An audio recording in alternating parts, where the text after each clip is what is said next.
Jika tanah adat dan hutan adat hilang, kami mau hidup di mana? Maka di sini saya mau bilang, negara jangan tipu-tipu kami lagi.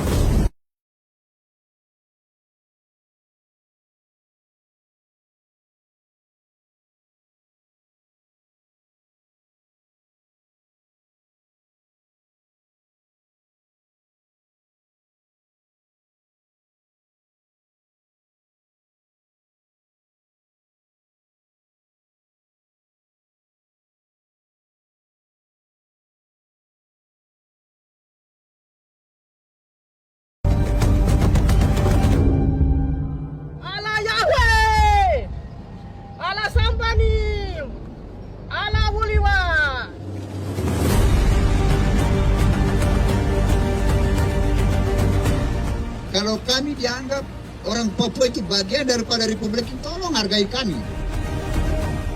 Dengan adanya PSN, PT John Indro yang sudah menerobos tanah kami dan hutan kami, merusak alam kami. Itu yang kami datang ke Jakarta jauh-jauh dari Papua. Kami mau bersuara kepada Bapak Presiden Prabowo Subianto, di mana keadilan untuk masyarakat Papua. Tolong lihat masyarakat Papua yang sudah mati. Kami bersepakat menyatakan, 1. Gereja-gereja di Indonesia mendukung masyarakat adat yang menolak proyek strategis nasional di tanah Papua. 2. Gereja-gereja di Indonesia menolak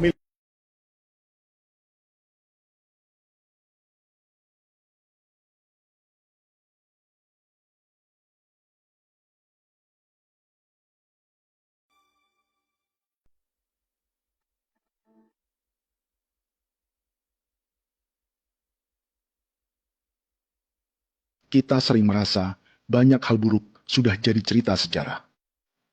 Dan kita sekarang hidup lebih baik, lebih beradab, atau mustahil melakukan kejahatan seperti di masa lalu. Kita tidak lagi menghukum mati orang dengan memenggal kepalanya. Kita menembaknya atau menyuntik racun agar tertidur dan mati. Tapi ada hal-hal yang tak berubah. Salah satu pembantaian yang kuat di ingatan kita adalah kejahatan Nazi atau genosida di Rwanda. Padahal pembantaian juga sedang terjadi di masa kita, seperti di Gaza, Palestina. Penghancuran sebuah peradaban seperti Indian di Amerika atau aborigin di Australia juga kita anggap masa lalu. Sekarang kita merasa lebih baik dan lebih toleran. Padahal proses penghancuran bahkan pemusnahan yang sama sedang terjadi terhadap bangsa Melanesia di Papua. Begitu juga dengan praktik kolonialisme. Kita merasa penjajahan seperti dilakukan Portugis, Inggris, atau Belanda sudah menjadi sejarah. Dan Indonesia tidak mungkin menjajah. Padahal itulah yang sedang terjadi dan dirasakan di Papua.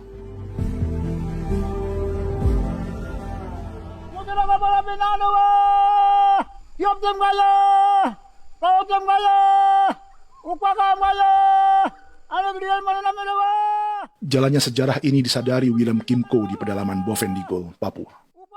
Hidup terpencil dan tak tersentuh urusan negara bukan berarti selalu aman. Sampai di tempat ini, orang-orang Muyu menempuh 2 hari berjalan kaki mengarungi hutan, lembah, dan sungai. Termasuk mereka yang datang dari perbatasan Papua Nugini. Mereka berkumpul untuk memenuhi undangan pesta adat yang disebut Awon Atatbon atau pesta babi.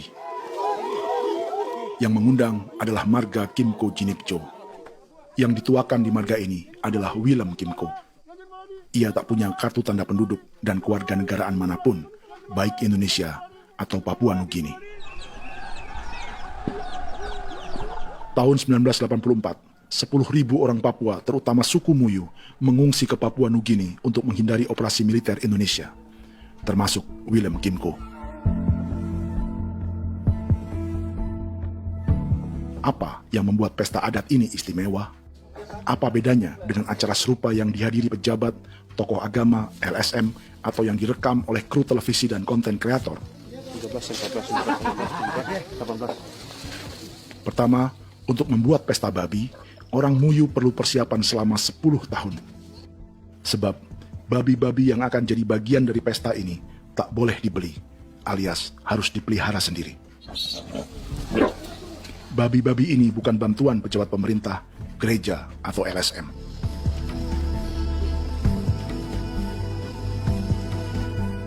Yang kedua, babi-babi ini tidak dipelihara di kandang. Jadi punya nama babi ini kah? Harimau. Harimau? Harimau. Dia kulit dengan ini bulu di harimau, macam harimau begitu kan, kasih nama harimau. Setelah diberi nama, mereka dilepas liarkan di hutan sejak kecil. 10 tahun kemudian, jika tiba saatnya pesta, para pemburu akan mencari mereka di dalam 479 hektar hutan milik marga Kimco.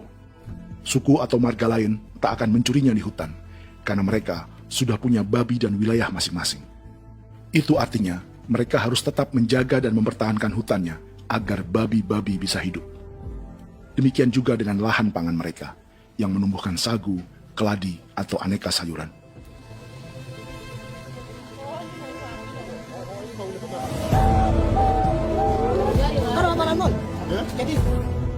Yang ketiga, dalam Awon Atatbon atau pesta babi, binatang ini tidak dimakan secara gratis.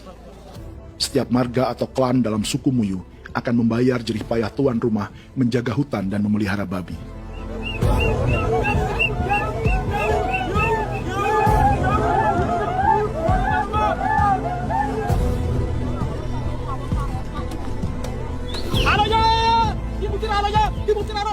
Ini seperti arisan untuk menjaga budaya dan lingkungan. Bagian dari budaya dan ekonomi timbal balik yang ditandai dengan siklus memberi dan menerima.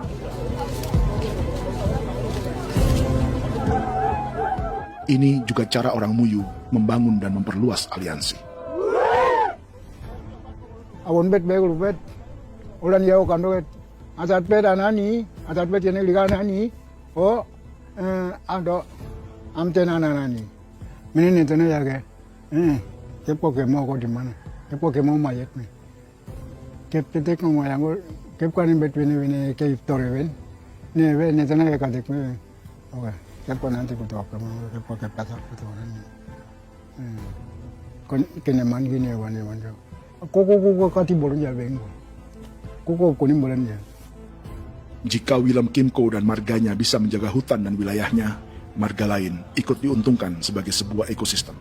Demikian juga sebaliknya.